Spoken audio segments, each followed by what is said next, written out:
This is a Boston fern. Patch call him Bertie, but you can give him whatever nickname you want.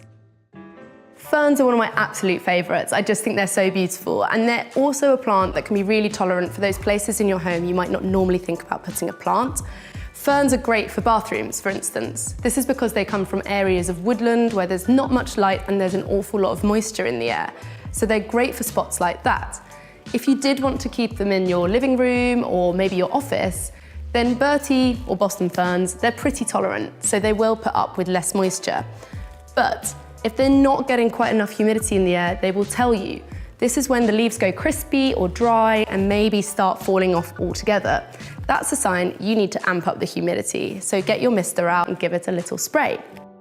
And if anything gets too crispy, don't be afraid to chop it off at the base. That would just send a message to the plant to grow more new leaves.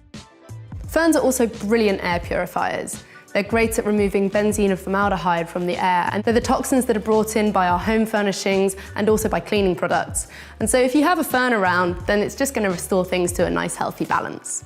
Once the conditions are right, ferns are pretty tolerant and they'll just keep growing, which is great. But if you really want to go that extra mile, you can add some Epsom salts into water every 6 months and give that to the plant as well.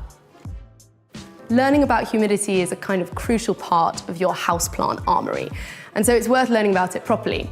We talk about it in the Patch Houseplant Parenting course, which you can find on their website.